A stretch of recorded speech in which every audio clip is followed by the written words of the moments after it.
On the Gaia continent, monsters have been randomly disappearing for several years now. At first, people thought they were being extinguished, but it turns out they were actually being moved to another dimension. And that's exactly what a particular mage has been hoping to study for himself. This mage has been studying the disappearance of these monsters for a long time now. And even though he still has no idea why or how they get teleported, he's more focused on how he can get the power for himself. With all the research he managed to gather, he set up a magic circle in a dungeon known as the Great Labyrinth. Now finally, he can watch his work come to life as he sets the coordinates and builds a mana connection, then steps on the magic circle to finally move over to the new dimension. A bright light shines around him as the magic begins to take effect. The aura produced by the spell is bright enough to cover a whole area. And then, all at once, everything stops. The mage notices that the flow of air and temperature of the area have changed. Except it's not because he's in a new dimension. He's just outside the dungeon. Or, to be more specific, it was the dungeon that got teleported over to another dimension, leaving him in a hole where he was before. Over in a different dimension, a young man stares at an interdimensional portal that just opened up in his attic. He can only wonder what in the world is going on.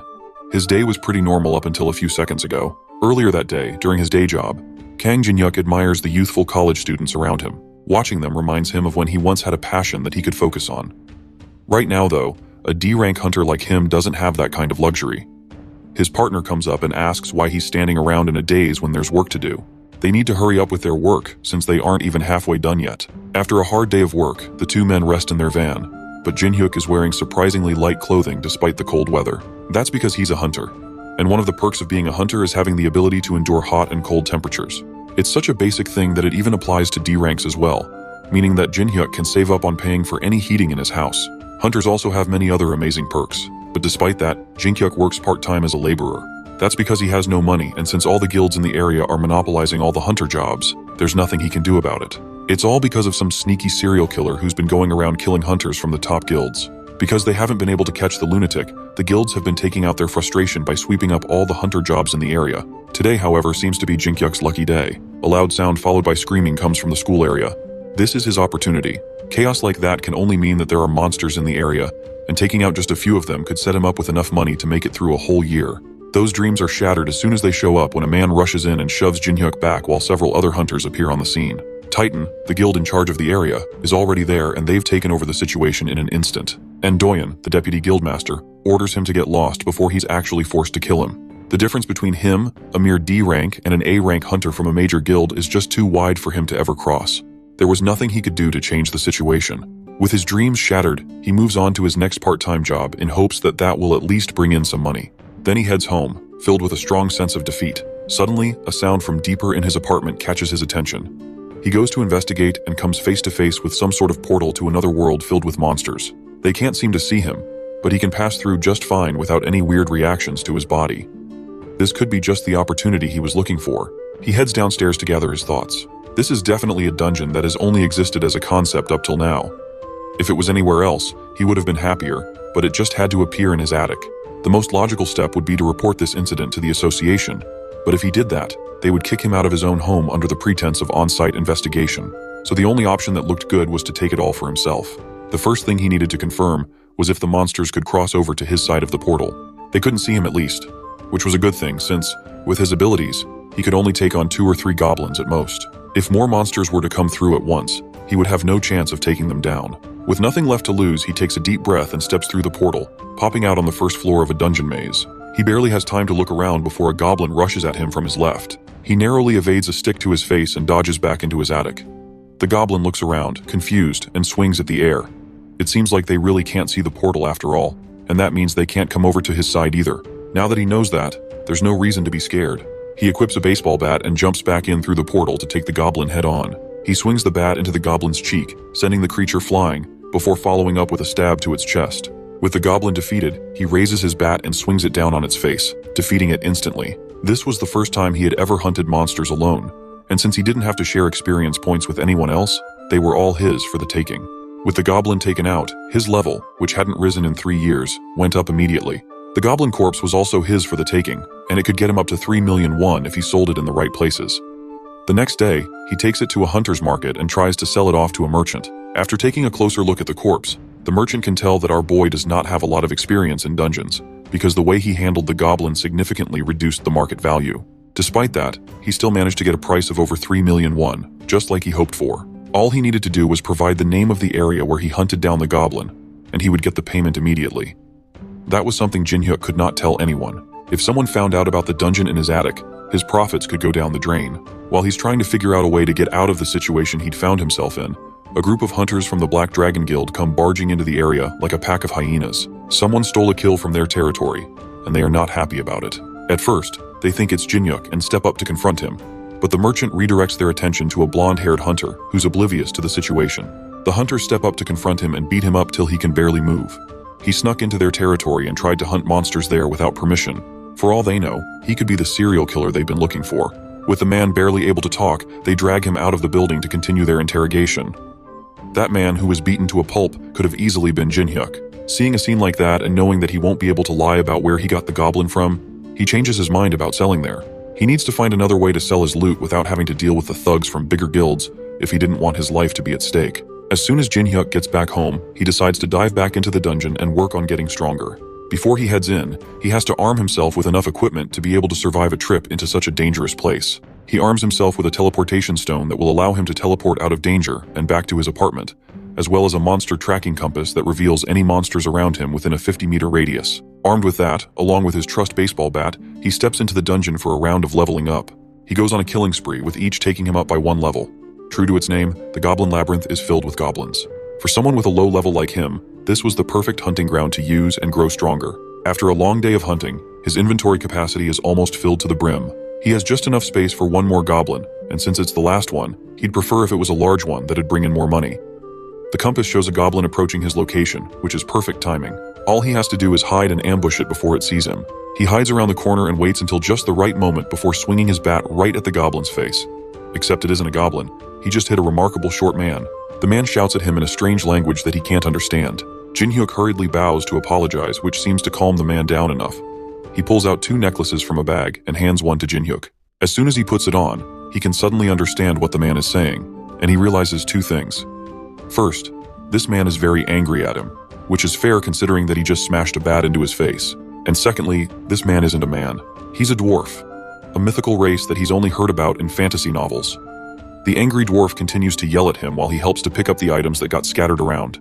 Everything he picked up seemed to be really high quality, but he barely got any time to admire them while being yelled at. The dwarf notices his bat and picks it up. He demands to know where Jinhyuk got it from, which confuses the young man. There's nothing special about it, but the dwarf seems very determined to know. It's just an ordinary aluminum baseball bat, but the dwarf seems to think it's made up of some kind of highly precious metal named orichalcum. This ordinary bat is so valuable to the dwarf that he believes no amount of money would be able to buy it. He offers Jinhyuk a trade of some of his rare items in exchange for the bat, and seeing no reason to refuse, he follows the dwarf back to his workshop. The dwarf takes the bat deeper into his workshop while Jinhyuk looks around the place. He glances at the weapons laid around the workshop and wonders which one he should pick, but the dwarf returns soon after with his new and improved baseball bat. For some reason, it's shining a bright red color and glowing slightly. Jinhyuk wonders if this is really his bat after all, but the dwarf confirms that that's just one of the traits of orichalcum. It starts out as a soft and weak metal, but then it turns into a strong and durable material the more you enchant it. That word catches our boy's eye. It seems that somehow the dwarf had enchanted his weapon. An enchanted item is a very rare item that only drops from very rare high-level monsters of A grade and above. Just testing out a few swings with the new bat confirms that it feels completely different what he remembers. It's almost impossible to believe that something as strong as this could be artificially created. This dwarf, as well as this whole dungeon, really could be the lucky break that he's been searching for this entire time. He checks the stats in a status menu. The bat is now a legendary baseball bat with S-grade durability and automatic retrieval. His once common aluminum bat has become a rare and legendary item. If he could sell the item, he would make a jackpot. But the bat is already bound to him, so he can't sell it anymore. The dwarf added the automatic retrieval enchantment to the bat, meaning that no one other than him would ever be able to use it. In the end, he can't make any money from it, but it's still a legendary item nonetheless. And even then, there are still other ways to make money. He has an inventory full of goblin corpses that he can sell for a profit. The only problem is there's nowhere to sell them without getting unwanted attention from guilds. The only other option is the hunter industry's black market. They don't ask questions, and they deal with corpses efficiently. On top of that, it's really easy to get in touch with them. They always hand out business cards to lower-level hunters who need money, which means he already has a lot of these cards to use. He heads home and uses a card to find the address of one of these black markets. The business card looks incredibly shady, but right now, he doesn't have any other choice. While he's searching around for any sign that this place exists, a man calls down to him from above. His name is Deputy Cho Hyung-il, and he invites Jin Hyuk to his office to meet their boss. He meets with Lee Jun-chul, who's a loan shark, currently disguised as a loan agent who also trades monster corpses on the black market. They ask to inspect the corpses first before discussing payment, and Jin Hyuk brings them out to show. The two are shocked by the number of corpses Jin Hyuk brings out from his inventory. Despite the fact that Jin Hyuk is clearly just a newbie, he managed to get up to 20 goblin corpses. They are all in incredible condition too. The heads are bashed up from baseball bat injuries, but other than that, they look perfect. So perfect, in fact, that Deputy Cho can't hide how excited he is to receive them. The three men negotiate prices but are interrupted by black market merchants running in to announce that a monster had shown up in the area. There's a rare chance that a monster's corpse can attract monsters, and it seems to lay out 20 fresh goblin corpses on the ground was more than enough to send out a beacon to monsters. What's worse, the monsters that had appeared were two orcs that were way out of Jin Hyuk's league at the moment. At this rate, the only thing he could do to save himself was to take the monster corpses and escape as fast as he could. However, it was already too late. The first monster had made it to them and looked ready to tear them apart. Since Jin Hyuk was the only hunter around, he was the only person strong enough to take them on. That doesn't mean he could take them on though, and the orc charges at him with its battle axe. He dodges the first swing, but the second swing comes down straight for his head. At such a close distance, there was no way for him to avoid it. It seemed like this was the end for him, and he was about to die pathetically. That's until his newly enchanted bat summons itself from his inventory and blocks the attack just before it can connect. The parry was so strong it sent the orc flying back for a second. This seems to be another one of its enchantments, the presence detection effect. If that was the case with this new bat of his, then he just might stand a chance. The orc charges in again, but Jin Hyuk is more confident and ready this time. He grips the bat and aims downward, right at the orc's knee, causing it to lose balance. Then with the monster disoriented, he launches another attack at its face, cracking its neck and killing it instantly. Just killing a single orc caused his level to jump from 24 to 36 in one quick spike. He doesn't have any time to celebrate as the second orc finds them and rushes at him.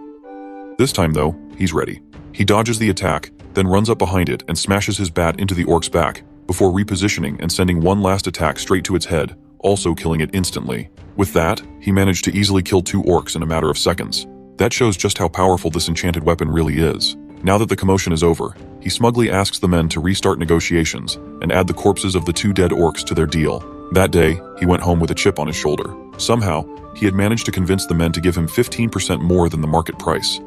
The amount of money in his bank account almost felt like a dream. Now that he had finally taken care of those goblin corpses, all he had to do was focus on hunting.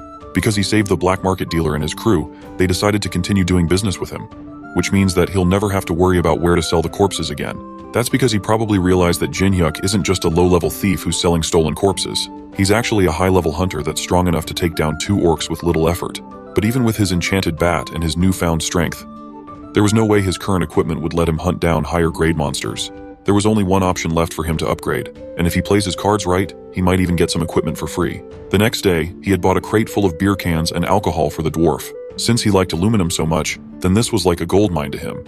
The dwarf can't believe that everything in the crate was filled with auriculatum. He tried the beer, but spat it out immediately. The taste was horrible. To calm him down from another shouting match, Jin Hyuk passed him some soju instead. This one is different, and the taste is enough to satisfy the dwarf for now. But it's not enough. There could be something more to give it the kick he's looking for. Since the opportunity had come up, the dwarf made a request to Jin Hyuk. He needs to have something mined out for him. He sends Jin Hyuk on a quest to mine out some mithril ore. But what does ore have to do with alcohol? Well, Jin Hyuk wanted some free gear, so it's not like he had any choice of what he had to do to get it. If this was the best way to get the gear, then so be it. He journeyed further into the labyrinth and emerged at a clearing in a forest. This place is much larger than he thought. A system menu pops up in front of him, telling him that he had made it to the second level of the labyrinth. Now he had the opportunity to record his location as a warp point. He had no idea what a warp point was, but he accepted the option regardless. That causes a gate to open up in front of him. This portal allows him to travel between the first and second floors easily, just like a video game. With that setup, he journeyed deeper into the labyrinth to find the mithril ore he'd been sent to get. The second floor was called Dogs and Skeletons, and just like the first floor with goblins, this floor was filled with wild monster dogs jumping out at him. These dogs were way weaker than the orcs he fought just a few days ago, meaning that they were all free experience points for him. He readies his bat and charges headfirst into a pack of dogs aiming for him. By the end of the fight, he had killed 25 orcs and gathered their corpses. Going by the market value, these corpses should net him a nice 200 million won. But he can't let the excitement of all the money get to his head. He still had a mission to mine some mithril ore. He journeys deeper into a dungeon and is confronted by skeletons. This floor was called Dogs and Skeletons. After all, skeletons are an annoying set of monsters. Their bodies can't be sold for money. and the only way to defeat them is to break their core. That makes this fight all the more painful to sit through, especially since there are a lot of them coming at him. But with his current skills and level, there was no way he wouldn't be able to take them out. By the end of the fight, he's tired and realizes that the dwarf probably sent him here because he didn't want to have to deal with these annoying monsters himself. Still, there's one good thing to come out of this. Killing these skeletons had raised his level to 100, which means that he'll now be able to change classes. His class will be automatically chosen based on his previous actions. With how much fighting he had been doing recently, he would definitely become some sort of berserker or a warrior. Instead, the system deems him to be a cleric. He carries on and manages to gather the mithril ore that the dwarf wanted. That's surprising since the dwarf didn't expect Jinhyuk to make it out of that experience alive. He may be alive, but he's exhausted from all the fighting he had to go through. Well, even with that, it's not like he came out from the encounter completely empty-handed. He managed to swipe some mithril ore for himself since it looked expensive. Then he gave the rest to the dwarf. Since he managed to get the ore, the dwarf agrees to use some of it to make anything he wants. Since he already had a great weapon, the next thing he needed was some kind of armor to withstand heavy attacks from monsters, preferably something lightweight that should be easy to hide. The dwarf agrees and gets to work immediately. The process takes much longer than Jinhyuk can wait, so he goes back home to take a nap for a few hours. He wakes up half a dozen hours later and goes back to the workshop to check on the dwarf's progress. By then, he's done making the armor, and he seems satisfied with it. It's mithril chainmail armor that should easily fit under his shirt and hoodie. He tries it on, and without warning, the dwarf attacks him with a hammer to his chest. There's no better way to explain something than with an explanation, after all. That attack would normally have broken his ribs at least, but thanks to the armor, he barely felt anything. With armor as strong as this, as well as his legendary baseball bat, his combat abilities had skyrocketed. Meeting this dwarf was definitely the stroke of luck he needed to turn his life around. That's not all he had prepared, however. Next, the dwarf brings a large barrel to give him. It's the soju he had brought earlier. Jinhyuk goes back to his apartment and tries it out for himself. The dwarf was right. Just storing the soju in a barrel made out of mithril ore turned the soju into an entirely different drink. Something this amazing gave him a great idea. He calls the black market dealer again and promises him another deal. This time, he's selling kobold corpses and fine quality liquor. At another part of town, the Titan Guild has just concluded their training by some newly opened gates. They should be done, but a sudden new wave of lizard men flood through the gates. It seems like it's an anomaly gate, and 3 times more enemies pour out than they have just defeated. One of the guild members suggests calling for help from another guild, but Doyen, the deputy guildmaster, can't let his pride go by calling others for help. He urges his subordinates to hold their ground and fight. Jinhyuk, on the other hand, is not having nearly as hard of a time. He just officially got his class registered as a cleric, and on top of that, he was promoted from D rank to C rank. Clerics are a rare class of healers, and it's well known that top guilds usually seek them out. That means he might now be able to be recruited by a guild. Suddenly, a bloodied and beaten up hunter barges through the doors looking for a cleric. Jinhyuk raises his hand and volunteers as a cleric, and the man takes him back to the site where the Titan Guild members are taking in the hordes of lizard men. He's told to stand in the back line and heal as many people as he can with the other clerics. He wants to help in other ways, but the guild member assures him that all he has to do is stand in the back and heal them, and then he'll get paid accordingly when the fighting is done. The healers being in the area is enough to support the guild members and give them a second wind to keep fighting on. But the waves are just too much for them to handle, and one of the other clerics suggests calling in a supporting guild to help take them out faster. At this rate, they'll all be wiped out if they don't do something. Just as he's thinking on what to do next, he feels a hostile presence behind him.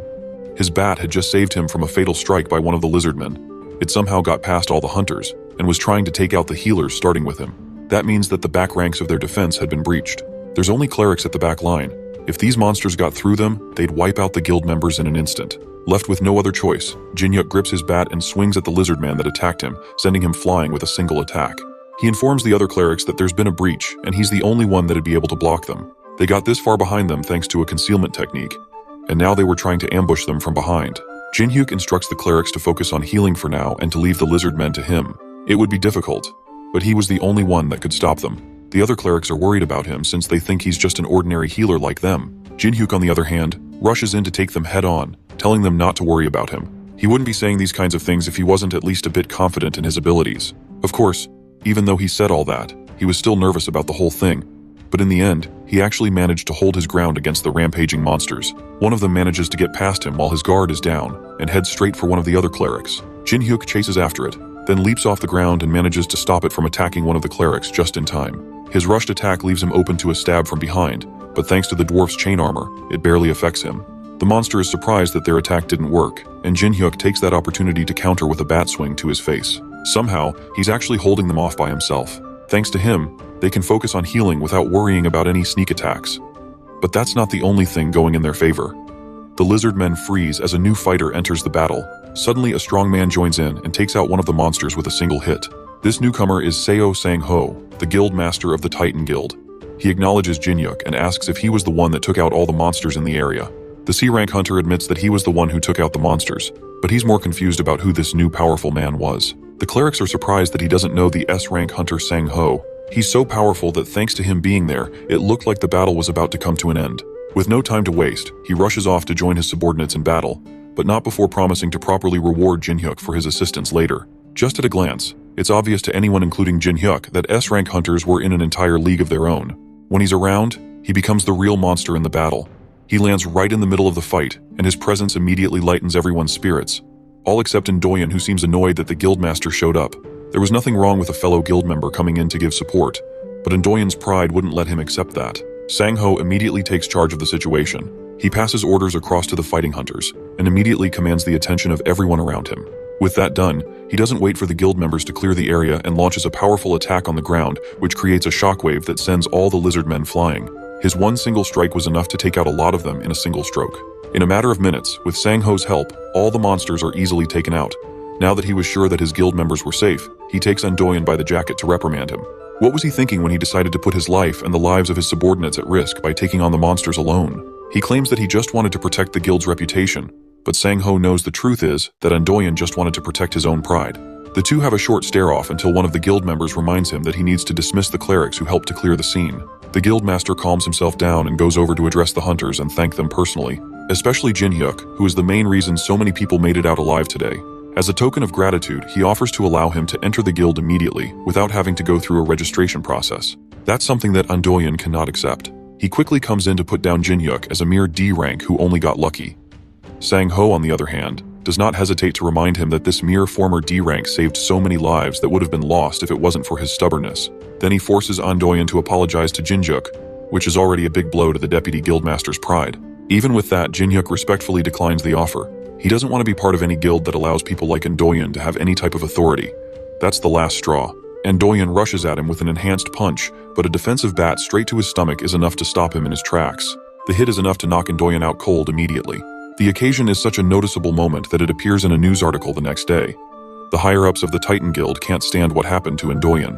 Not only was he publicly embarrassed by a mere C rank, he was also demoted from his authority as a deputy guildmaster. They demand that the C rank appear before them to explain himself.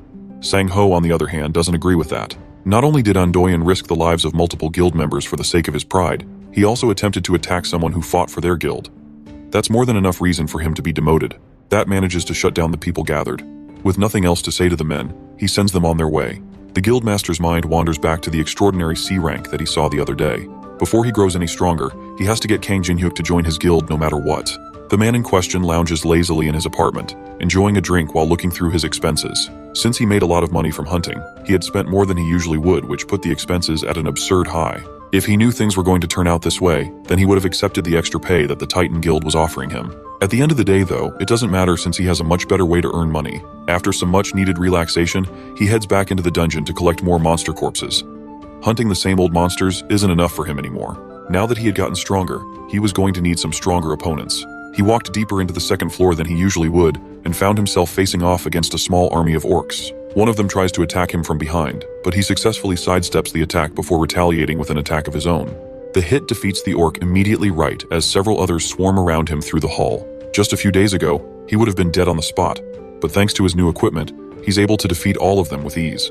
By the end, he counts up a total of 20 orc corpses, which should net him enough money to not have to worry about anything for a whole year. Since he still had a lot of stamina left, he decides to head a little deeper into the dungeon and finds himself entering the third floor named as the Temple Guardian's Labyrinth. At first glance, there don't seem to be any monsters in the area, but the sense of calm is almost immediately broken by a large tremor shaking the ground. A giant hand bursts out from beneath him, and Jin-hyuk only barely manages to move out of the way. The hand belongs to a stone golem, which is an artificial monster built from mana. Its attacks are too fast for him to dodge, and they are so powerful that even when he blocks it, he still gets pushed back by a large amount. That leaves him with very little option but to try his best and fight back. The golem seems to be incredibly strong, but it lacks the intelligence to make use of that strength. Jin-hyuk takes advantage of this and manages to land an attack on its head, shattering it to pieces and causing the creature to fall, but it doesn't take much time for it to start reforming once again. Jin-hyuk forgot a crucial point of the golems. It can only be defeated by completely breaking its core. Realizing this, he tries to dodge back and create some distance to re-strategize, but the monster manages to regenerate his hand fast enough to catch him before he can escape. There weren't many ways he could escape this trap, but then suddenly, an arrow flew in and struck the golem in its chest. Jinhyuk sees the opportunity and follows up with a sharp jab from his bat, breaking the golem's core and defeating it once and for all. He managed to make it out of that situation alive, thanks to the random stranger who saved him with that arrow shot. He turns around to thank his savior, but he's shocked when, instead of seeing the dwarf that he expected, he sees a beautiful-looking woman with some strange-looking ears. Those ears mean she's actually an elf. He bows his head and thanks her for saving him, but doesn't notice the elf rushing at him while his head is down. He only gets a second to see her before she grabs him by the collar and pulls him close for an interrogation. She hasn't seen him in this dungeon before. She's curious about who he is and where he came from. The elf clearly isn't from Jinhyuk's world.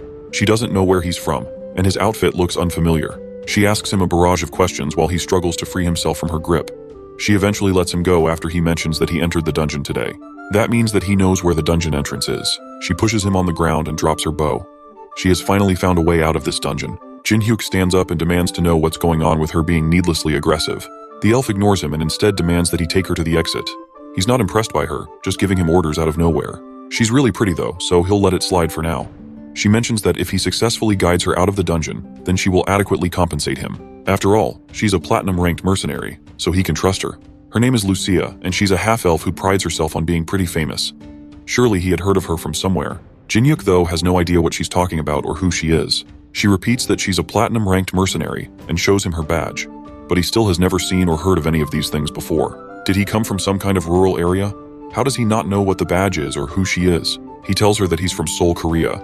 It's her turn to be confused by the names he's calling, and she realizes that the crazy mage might have actually succeeded in his dimension-hopping spell. She tells him of her suspicions. In simple words, a mage from her dimension cast a spell on this dungeon that caused it to hop over into his. Something like that doesn't sound possible at all, but it appears that this is exactly what happened. However, since it was a dimensional shift, that means that reversing the magic will allow her to return to her world. Jinhyuk had felt that something was odd, but it turns out that this dungeon isn't even from this world. If this place returns to its original location, that could be a big problem for him. He asks her if she plans to send the dungeon back right now, but she can't. It would be too difficult to reverse the magic here, but there's a potential location that would be helpful. It's a hidden room on this floor that she found a long while ago while searching for an exit. She asks for his help getting there and promises to reward him for his help in getting there. The conditions don't seem too bad, so he agrees to help her reach the hidden room. They head there and fight a few orcs on the way. Jinhyuk notices that she's a lot stronger than he thought she'd be. That arrow she fired earlier was also no joke. Fighting her here would be a disadvantage for him. His safest bet would be to cooperate with her and continue to assess the situation. After a little more walking, they decide to rest at a safe spot. Jinhyuk had packed some chocolates in his pockets for emergencies, and he handed her one to eat.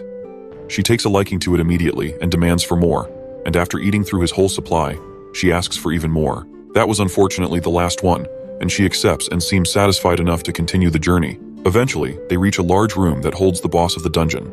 Lucia believes that there's a chance for the mage's spell to be in that room. To investigate, they'll need to take down the boss and free up the room. She tells him that he doesn't have to do much of anything. All he has to do is help her finish it off once she takes it down. They open the door, and the monster immediately lets out an angry roar before attacking. Lucia charges up an arrow and aims straight at the boss's chest. She tells Jinhyuk to watch her closely. Then she uses a technique called aura to increase the impact of her attack. She fires the arrow and it hits the boss head-on, knocking it on its back immediately. Just one of her attacks was enough to bring it down despite how huge the armored monster was. This is the technique she's going to teach him, but first, he has to finish up the monster before it gets up again. Just like with the golems, he has to aim for the core to take it out. He jumps onto the fallen creature's chest and bashes his bat right into where he believes the core should be. One hit doesn't seem to be enough to bring it down though, and a large fist rushes at him from the side.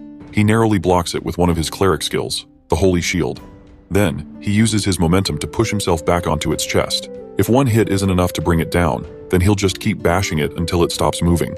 Eventually, he busts the core open, and the creature is finally defeated. He levels up again, almost reaching 200 at this point. Now that the creature is defeated, he returns to Lucia and asks her to teach him how to use aura. But he already used aura. His Holy Shield skill transformed his Holy Cleric power into aura. To him, it was just a class skill, but she doesn't know what that is. Besides that, if he can use skills like that, then it seems he will be able to learn how to use aura faster than she thought. Since he has the potential to wield it well, that means that he might even be able to start enhancing his attacks with aura right away. But first, there's a condition. She sends him back to get more chocolates for her. Back in the city, Sang-ho walks alongside his secretary Lee Hyena and discusses a new anomaly that appeared near Gangnam Station. It was detected yesterday, meaning that they have about 5 days to prepare before a powerful monster appears there. No matter how Sang-ho pictures it, there's no way his guild is going to be able to take it on by themselves. However, all the other major guilds have been dispatched overseas, meaning that the Titan Guild is the only one left in Korea to fight. Hyena will continue searching for capable hunters who are freelancing locally, but none of them seem reliable. Sang-ho, however, already has his sights set on someone else. In fact, coincidentally, that person just happened to be crossing the other side of the street. He excuses himself from his conversation with his secretary and chases after Jin-hyuk. He's carrying home a large box of snacks that the elf asked him to get when the guildmaster's voice catches his attention. He offers his proposal to join Titan Guild once more, but Jin-hyuk doesn't have any plans of changing his mind. In that case, Sang-ho offers Jin-hyuk a job as a mercenary. That way, he can still work for the guild, but he won't be a part of it. The rewards are also substantial. That sounds more interesting, but Jin-hyuk promises to only think about it.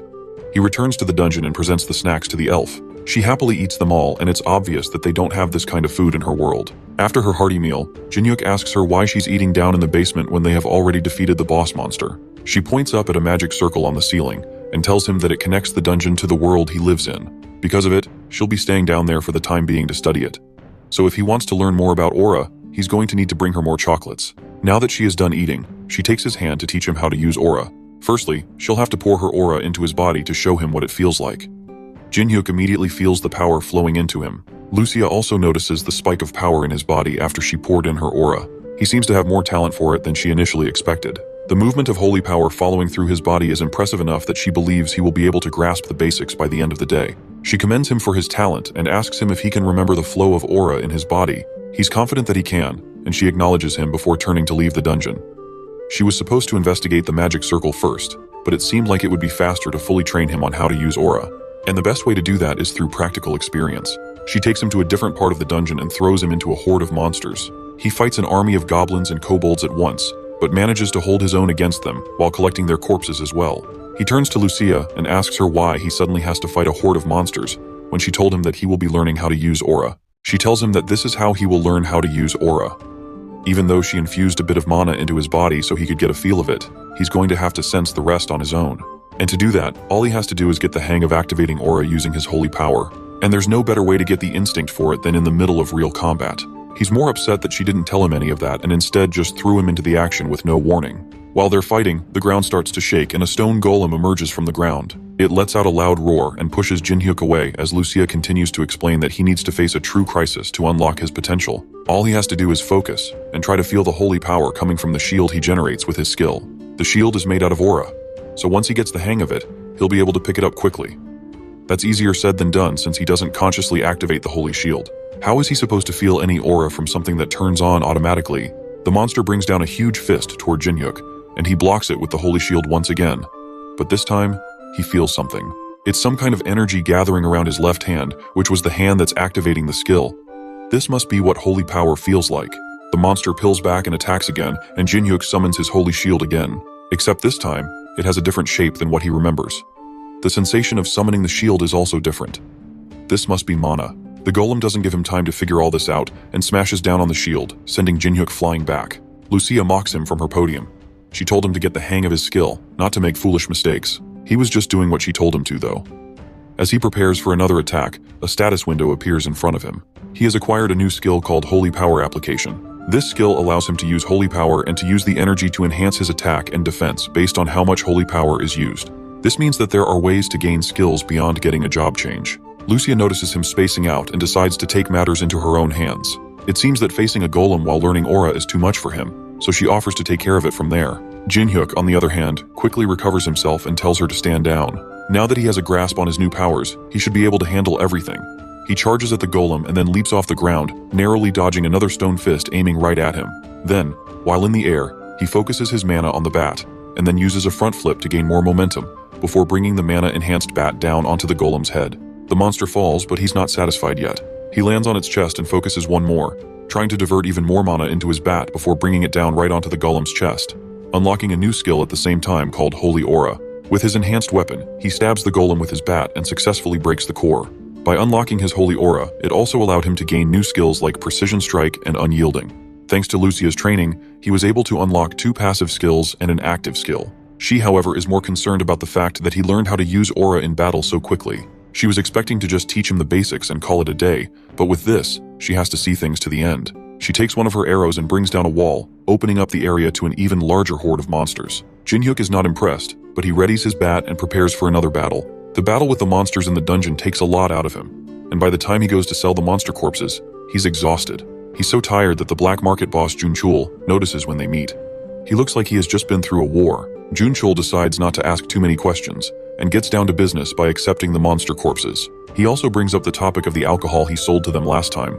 He marketed them as traditional artisan soju, and since it went on the market, orders have been flooding in. With how popular the drink became in such a short time, he could focus on selling liquor and never have to worry about money again. With enough money to last him for the rest of his life and a small business set up already, Jinhyuk heads home to rest. His training with Lucia has left him immensely tired, and only seconds after laying down in bed, he passes out immediately. Not long after, he's woken up by the sound of a disaster alert. A loud automated voice urges everyone on the street to evacuate and get to safety. Today is already the day of the monster invasion. It seems to have come early this month.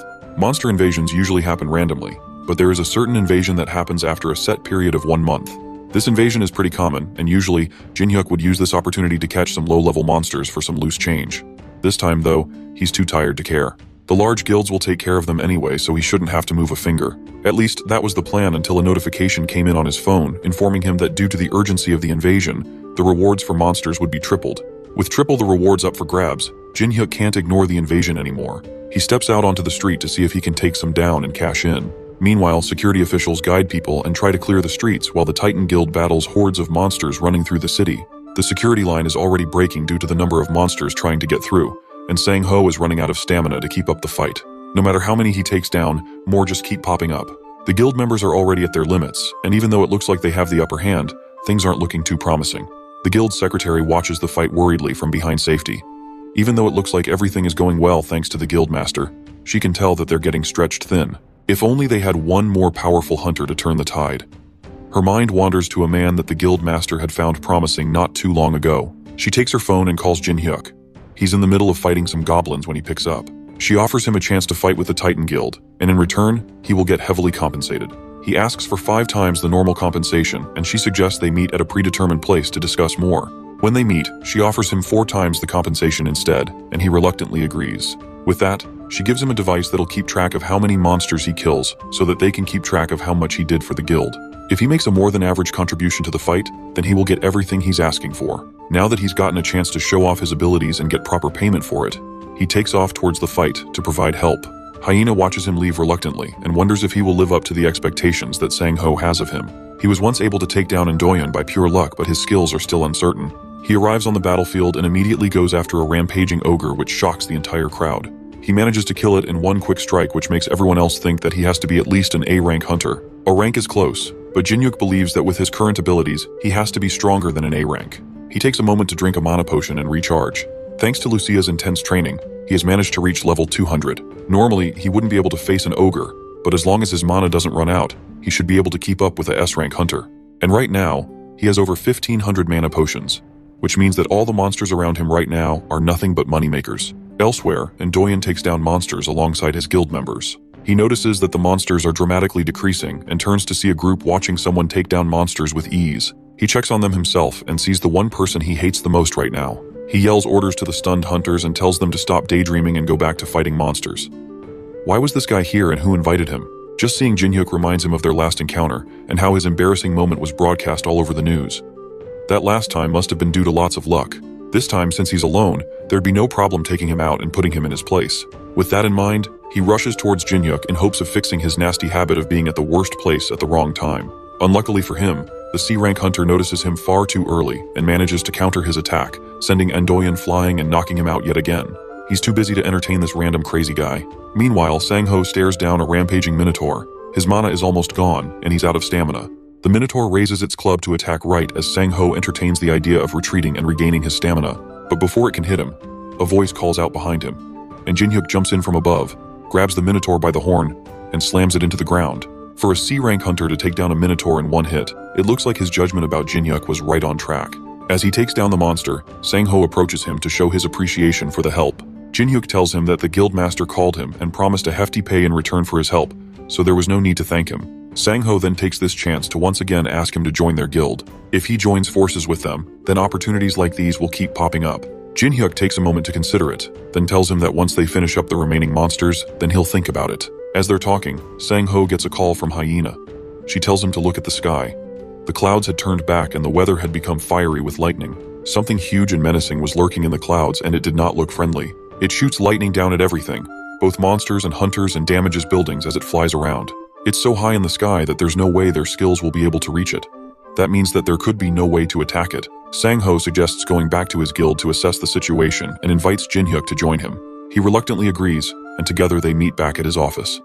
From there, they run different tests and see that nothing they've done so far has been able to affect it or defend against its attacks. Everything they've done so far to stop it has been nullified or destroyed. They'd need to find something with a huge amount of firepower that can also destroy things from a long range.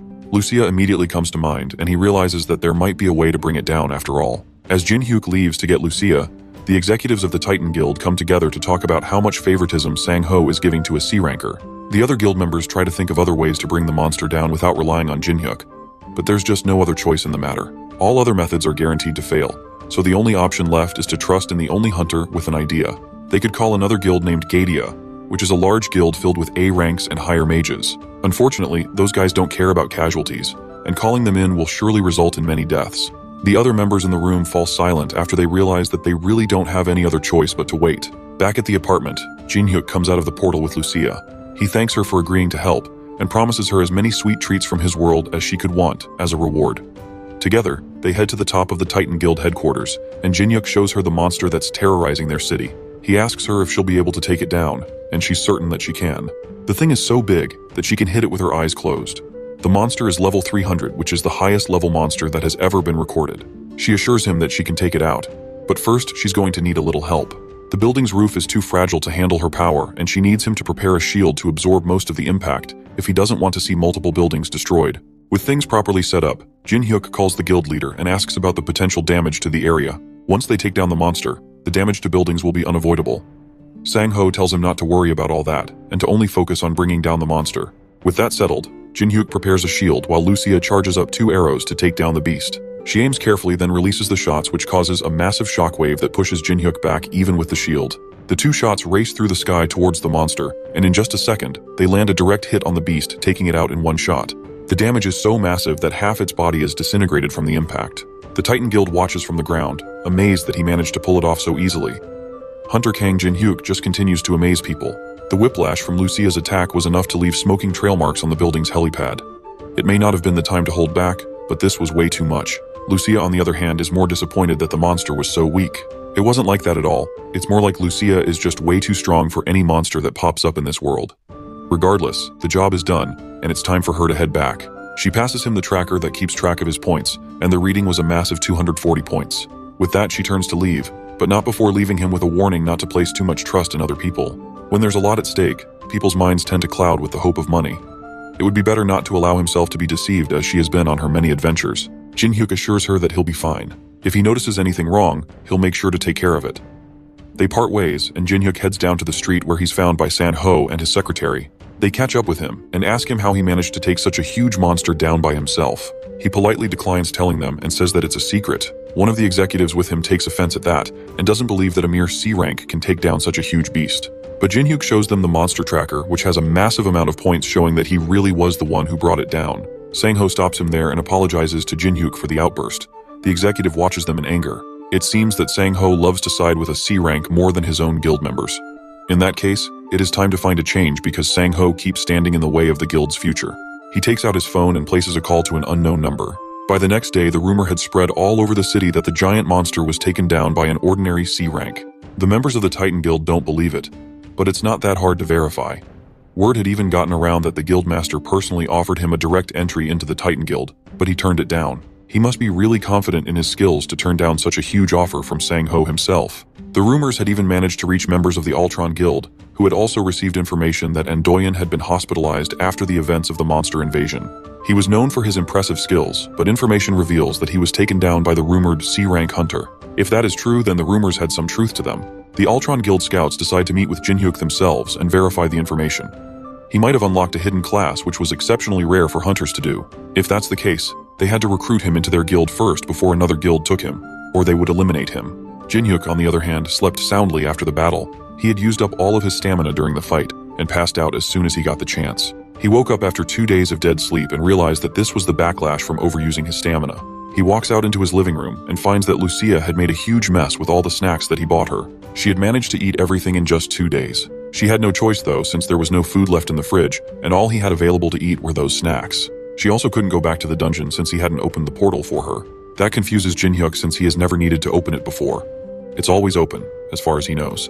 He goes to his attic to show her that the portal was open even right then. That didn't make sense to her since just a moment ago, there was nothing there. She tells him to step away from the door, then reopens it, and sure enough, there's nothing there now that he has stepped back. Jin-hyuk has no idea what's going on since he has only ever seen the dungeon open. Lucia has a theory that the dungeon reacts to only him, meaning that wherever he goes, the dungeon follows. It seems like the dungeon is imprinted directly on him, which means that there was a chance the dungeon could have fallen directly on his head. Luckily, it was a failed spell. He decides not to think about that, and instead orders some food for the both of them.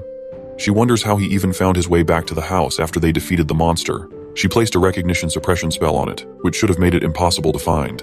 Jin-hyuk asks her why she would place something like that on his house. She explains that while he was sleeping, some strange people kept coming by. They were from some guild named Altron and Guardian, and they were so annoying that she made it so they could never come at all. Jin-hyuk is confused as to why those large guilds would be looking for him, so he pulls out his phone to find out just what had happened while he was asleep. The first headline he sees catches his attention immediately. News of him defeating the new giant monster had spread around the internet. There was even a video circulating around that clearly showed him fighting along with the Titan Guild. It seems that he became famous overnight. This is going to be a problem. It seems like he got too greedy, and taking advantage of Lucia's power had put him under a spotlight. The hunter industry is territorial, and whenever they see a strong competitor, they try to take them out as soon as possible. He decides not to dwell on the past. With Lucia done eating, they head back into the dungeon to take their loot to the dwarf. Thanks to Lucia's powerful shot, the body was too weak to use and they were only able to recover the head. The old man is frustrated at the elf for overdoing it and ruining valuable material. It seems like he and Lucia have a natural hatred towards each other. Jin-hyuk cuts in during their argument and asks the dwarf if he can make something out of the corpse. He takes a moment and digs something out of the head. It's the organ that allowed it to produce lightning. With that, he can enchant the baseball bat to produce lightning as well. Jin-hyuk asks him how he'd like to be paid, but all he wants is for the elf to get out of his workshop. Lucia starts shaking with anger, and Jin-hyuk has to calm her down by promising to give her more sweets. After just barely stopping her from shooting a hole straight through the dwarf's head, he heads back into the city to buy her promised sweets. On his way back home, he senses something in an alleyway. It seems like someone is tracking him. He drops his groceries behind a wall and calls out to the creep following him. A voice answers back, surprised that Jin-hyuk noticed him at all. Suddenly, a figure appears out of nowhere and rushes at him with a swing of a sword. Jin-hyuk just barely manages to block the attack with his bat. The newcomer is surprised that Jin-hyuk could even see him at all. This confirms that the rumors were true. Jin-hyuk really is more than just an ordinary C rank. Jin-hyuk pushes him back, then leaps at him with another attack from his bat. Since he doesn't want to reveal who he is, then he's just going to have to get beat up till he feels like talking. Since the attacker can't fight head-on, he uses a skill to turn himself invisible again, deciding to change tactics. Jin-hyuk can just faintly feel his presence, but he can't see him.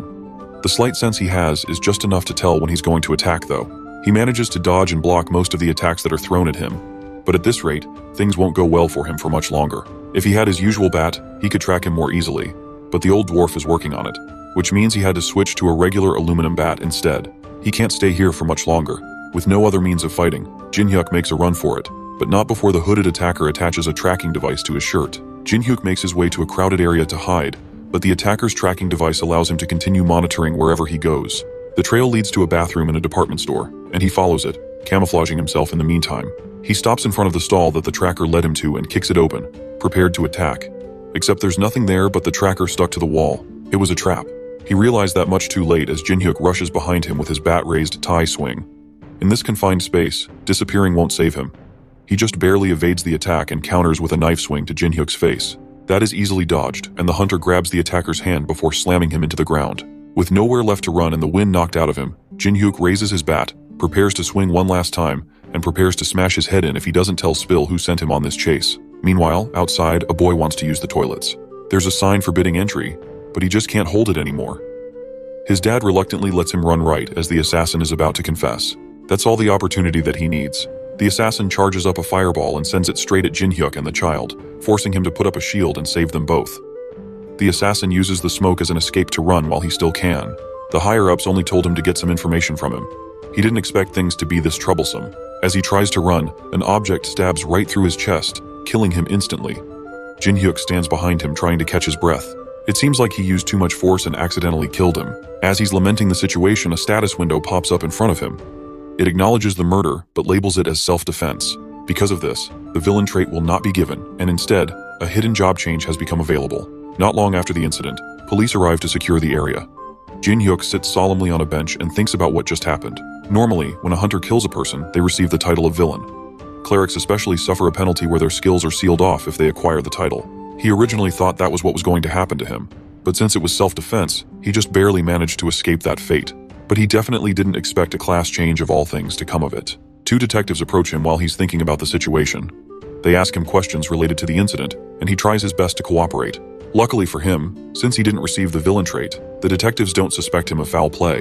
It confirms that he was just acting on self-defense, and they decide to let him go. However, before he can leave, they tell him that he can't tell anyone about the situation with the villain status. It could cause issues for them later on if the wrong people find out that you can kill without immediate consequences. To counter that, they give him a device that will monitor him and alert them if he says any words related to the case, including the words murder, self-defense, and villain. With that, they let him go and told him to leave the cleanup to them. Since this must be a huge shock to his system, they advise him to go home and get some rest. As he leaves, the detectives talk among themselves.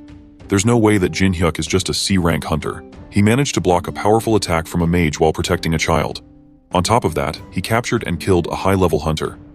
At this point, it's more than just a rumor. Hopefully he doesn't do anything to lose their trust. Jin-hyuk heads home and checks out his new class. It's called the Inquisitor class, and it seems to have powers that build off his cleric abilities. The skills he developed seem to be more self-focused than the others. They allow him to fight and act like a tank while constantly healing himself. It also gives him a high resistance to status effects like stun and poison. With upgrades like this, he becomes an even more powerful solo hunter. Another thing is he now has the ability to see the karma of others, and he gains power boosts based off of how high another person's karma is thanks to the judgment skill. It's like this class openly pushes him to attack bad guys. Now that he has confirmed the capabilities of this new class, he returns to the dwarf's workshop to check on his new weapon. As promised, the weapon has been enchanted to be able to send out lightning attacks. All he has to do is think of the attack, and it sends out up to 3 charged lightning attacks, but each charge takes up to 30 minutes to recover. Lucia is less focused on that, and more focused on the fact that she can no longer sense holy power from Jin-hyuk. He must have done something in the human world that changed his status. He tells them that he can't tell them because of a device that monitors his words. The dwarf offers to dispose of the device if he does a simple task for him. He gives Jin-hyuk a compass that is meant to guide him to somewhere dangerous to retrieve an item. He may be a rookie, but he should be able to handle the dangers of what's to come. It looks like I'll have to wrap this episode here, but there's definitely more growth to come from Jin-hyuk, and I'm sure the hunters are not going to leave him alone now that he seems to be growing at a rapid pace.